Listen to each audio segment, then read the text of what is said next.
नमस्कार दोस्तों, मैं डॉक्टर सौरभ शर्मा और स्वागत करता हूं आपका मेरे YouTube चैनल में। दोस्तों, आज ये वीडियो होने वाली है रिंगवॉर्म यानी दांत के मरीजों के लिए। रिंगवॉर्म हमारी स्किन की ऊपरी सतह की एक बीमारी होती है जो गोल गोल चकत्तों के रूप में हमें दिखाई देती है।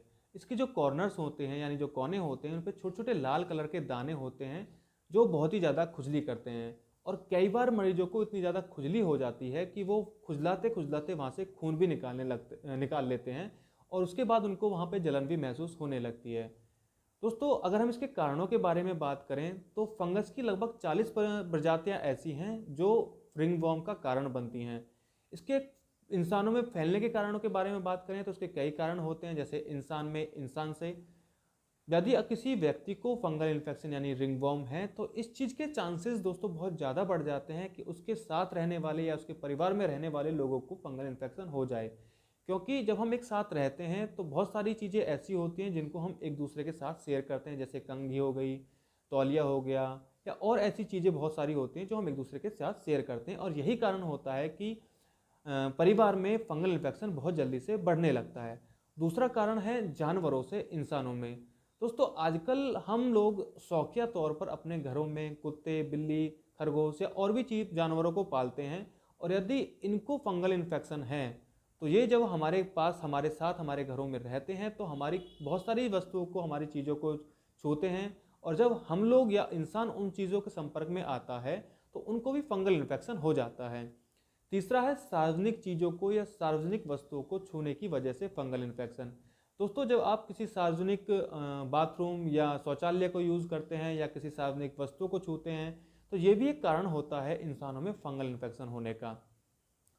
दोस्तों, अब हम बात करते हैं इसके बचाव के बारे में। तो इसके सबसे अच्छा बचाव है कि हमेशा साफ सफाई पर ध्यान दें। आप जब भी बाहर से आएँ या किसी वस्तु को छुएं तो अपने हाथों को हमेशा साफ रखें।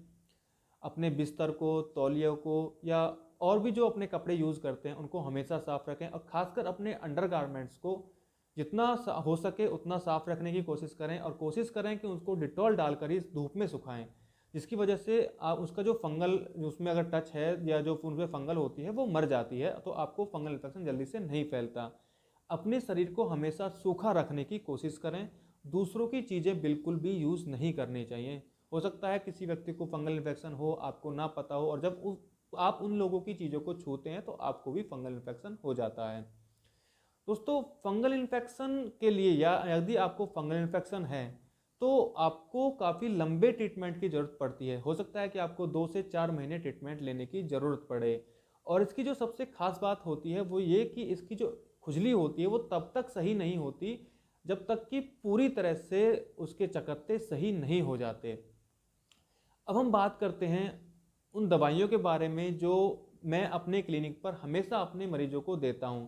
तो मोस्टली मैं 3 दवाइयों का कॉम्बिनेशन अपने मरीजों को देता हूं, जिसमें सबसे पहली मेडिसिन है बेसिलाइनम 200, दूसरी मेडिसिन है सीपिया 200, और तीसरी मेडिसिन है रस्टॉक्स 200। तो इन तीनों दवाइयों को मैं लिक्विड में अपने पेशेंटों को देता हूं, और उनको 5-5 बूंद तीनों की 10 से 15 मिनट के गैप में सुबह, दोपहर, शाम खाने के बाद 2 से 3 महीने के लिए खाने के लिए बोलता हूं। साथ ही एक क्रीम जो मैं अपने पेशेंटों को देता हूं वो है क्राइसोबिनम ऑइंटमेंट, जिसको दिन में 2 बार लगाने के लिए मैं अपने मरीजों को बोलता हूं, सुबह नहाने के बाद और शाम को भी। जिस पार्ट पे आपको फंगल इन्फेक्शन है वहाँ उस पार्ट को सही साफ पानी से धुलने के बाद ही आपको अप्लाई करनी होती है। दोस्तों, अगर आपको ये मेरी जानकारी पसंद आई हो तो मेरी वीडियो को लाइक करें, चैनल सब्सक्राइब करें और बेल आइकन दबाना बिल्कुल ना भूलें, ताकि आगे आने वाले वीडियोज़ के नोटिफिकेशंस आपको मिलते रहें। Thank you.